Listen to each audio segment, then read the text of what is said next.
Hi, my name is Dr. Samantha Fisk. I'm the author of Journey of Hope, Love, Marriage, and Overcoming Infertility at 40, and you are watching The Nikki Rich Show.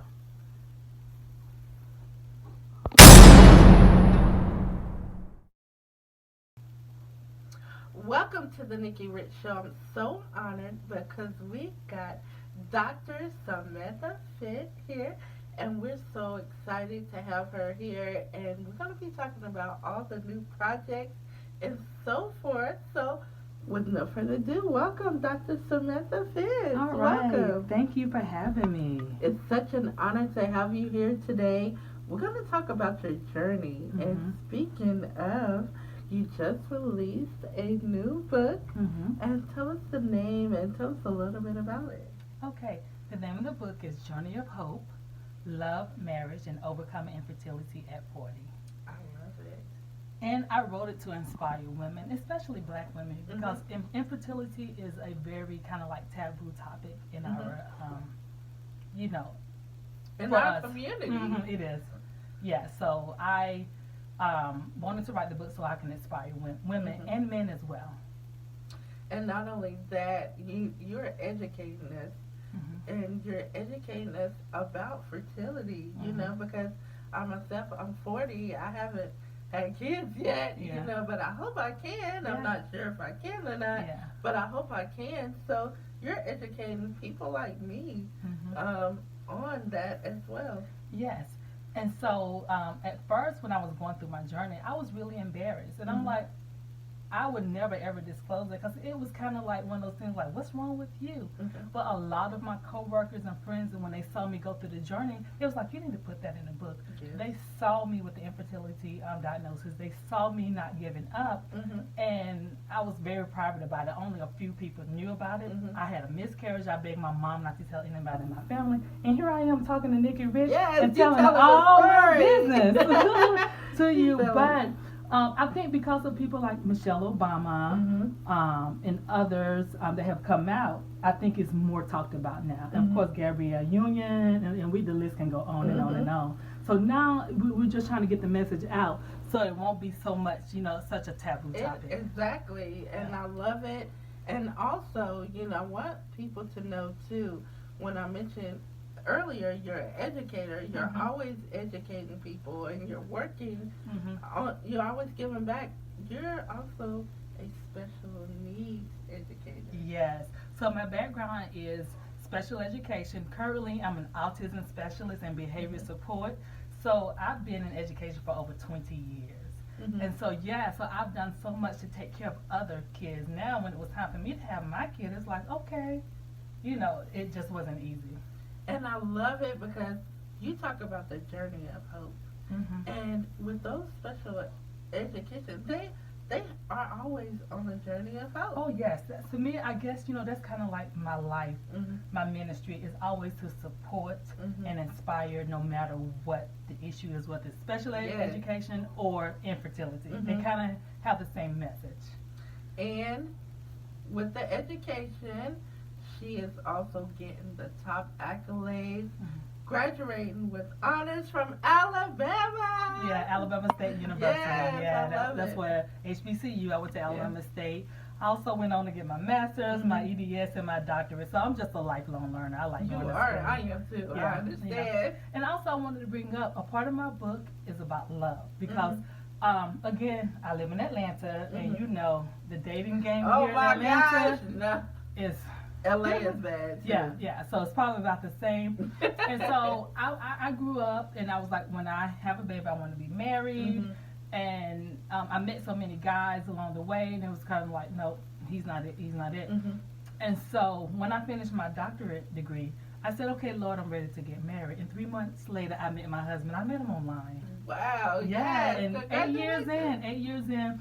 And of course, the good thing about him, he was all ready to have kids. So it was literally like you kind of see on TV. Like, okay, all right, I'm fertile right now. it's time to go. I mean, it really was. Let's make it happen. Let's make it happen. But speaking of the dating game, like I said, I had kind of like, I had refused to pay for dating websites. I was like, oh no, because I met guys and didn't work out. So I met him in what I consider an unconventional way.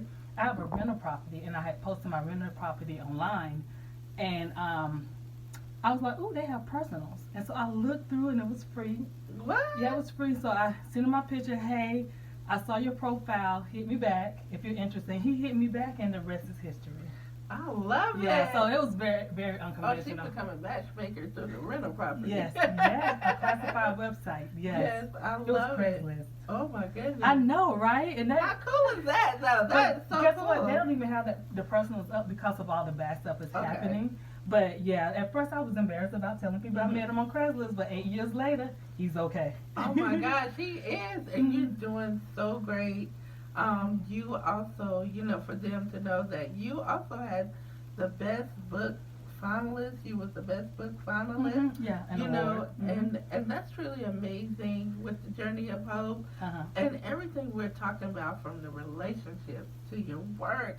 All of this is a journey of hope, and you pretty much made it happen. Yes, and believe it or not, I have friends. So now I kind of need to update my book and add a testimony section, because I can know right now. I know 2 of my friends or colleagues or associates. Now 3 that have read the book and they conceived. So my book is making babies. It's making babies. Yeah, one of my friends, I actually prayed with her. She saw me go through my journey. I recommended her doctors, my doctors to her, and after I prayed and cried with her, 3 weeks later she got pregnant. Oh my God. So I know a lot of times people ask me, what exactly is it? It's really your faith and your journey. It's your faith. But I think what happens with me is people see me and see how I didn't give up and persistent. If Samantha can do it, I can do it. And they actually got pregnant. Yay. Yeah, I know 3 people right now, so I probably will in the future update this and add a testimony section. I already asked one person. I said, "Do you mind giving me feedback?" She said, "Absolutely." So that's going to be something down the road. And I also want to turn my book into a stage play and or movie. Oh, what's because happening? because a lot of times we don't see ourselves in the spotlight talking about infertility. If we address it in the African American community, it's for a quick second. Yes. But I want a full out story about this journey because it's prevalent for a lot of people. Yes, It really is. And you know, even with you being able to tell your story, you're inspiring people. Like you say, you're making them cry. You're touching them, and you're making them achieve the goals that they have. Yes. And so one of my male friends that read the book, he was like, "Samantha, I started reading your book," and he said, "Really, the principles that you talk about are principles that can be applied to any situation, whether you want to be an actress, model." So I have narrowed it down to my 4 P's. My 4 P's are plan. You got to have a plan. My husband and I had planned, okay, I'm going to get married. I'm going to have a baby. That was my plan, so I met him online. The next one, I had to pray. If you're spiritual, you know in the Bible, infertility is not new. Sarah, look at Sarah. She was 90. She was like, yeah, right. So in my mind, I didn't want to be 90 having a baby. But I was like, if Sarah can do it, I can do it too. So many other examples. So my husband and I, we prayed and we meditated together. Also, you have to be patient. You gotta be patient. Once you do what you need to do, you have to be very patient for the next month. And hopefully, when you peel on that stick, that you get 2 lines, right? But it's so depressing when you don't get those 2 lines. It really is. Just to see my husband go, I was like, I got, that time of the month, he was like, ugh. That's really making me feel. But I'm thinking like, oh my God. But it's a blessing to have somebody that's supporting you in your corner. And he was also had to support me a lot of times. A lot of times he would say, it's going to happen. So my husband was very encouraging. And so my last P is persistent. I am a researcher. I'm a Googler. That's how I found Nikki. I stay on social media because whatever I found online, I would try it. My husband not once didn't say, are you crazy? Because he believed. Yeah. I did acupuncture, and I don't like needles. Who likes needles? He was like, you don't like needles, but you're going to stand there and let someone puncture you. I did acupressure massages. If I read something after you did it, you and stood on your head for 15 minutes. We didn't do that, but if we needed to, we were going to be balancing act. But again, I was very persistent. I didn't give up. And also, let me tell you what, one of the things I can attribute to my journey and conceiving is I went to Oprah Winfrey's Change Your Life tour back in 2014. I got pregnant within a month. Oh, wow. Because during that session, Deepak Chopra was one of the speakers. We meditated. The life you want tour. All the exercises that I wrote down about having a baby. I promise you, Oprah, you helped me get pregnant. Yeah. Within a month, her that tour was September. I got pregnant in October. Wow. So I promise you, of course, with everything I've been doing, praying, go to the doctor. Even I was getting ready to try IVF, but the doctor said your BMI is too big. You got to lose some weight. I was like, oh my goodness, did this man just say I'm too fat to have a baby? Oh, no. There are women bigger than me that's having babies. They are. But I was like, okay, how much do I need to lose? So I think with that mindset and meditating with Deepak and just Oprah, you know, just her inspiration. Love Oprah. So Oprah got me pregnant. Yeah. She helped me get pregnant. Seriously, it was just everything I had been through, I got pregnant literally. Because I have a document within a month after that tour. Something really, because I really never meditated before. I meditated and I actually, through her and Deepak, I pulled that baby. And all the other speakers were great too. Yes.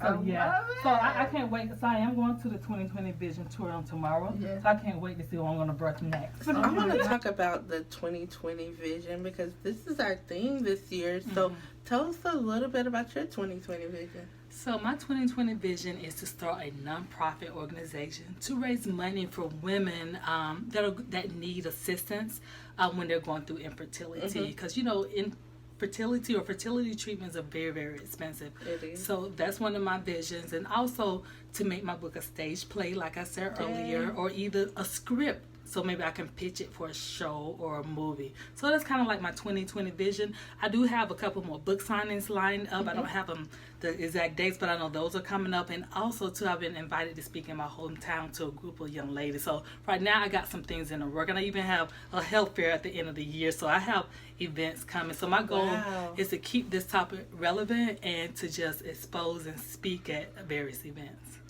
Now, speaking of, you're going to be at these various events. Where could they find you, and where can they also get the Journey of Hope? So the Journey of Hope is found on Amazon and Barnes and Nobles. So you can just put in Samantha Fitz or Journey of Hope, Love, Marriage, Overcoming Infertility, or the keywords infertility, or you can go straight to my website, samanthafitz.com. I have all the links. I'm on Apple Books. You can buy them on all different. I have all my links on my website, and social media, Facebook, Twitter, and Instagram is one Samantha Fitz. Again, that's the number one Samantha Fitz, or just my name, Samantha Fitz. Okay. Well, Samantha, Dr. Samantha, that is. It's just been an honor to talk with you today, and we're just giving you guys a sneak peek of Dr. Samantha Fitz. So we want you guys to go to her website, make sure you're following on social media, and, you know, connect. It's about networking. It's about connecting. And, you know, we're just so honored to have you today. Yeah, and again, thank you for having me. And I want to come to LA. Oh, she's coming. Oh, yeah, I'm coming. I'm coming to LA. I love LA. Yes, and I'm so excited for you. And Dr. Samantha, thank you for being our guest. All righty. Thank you for having me.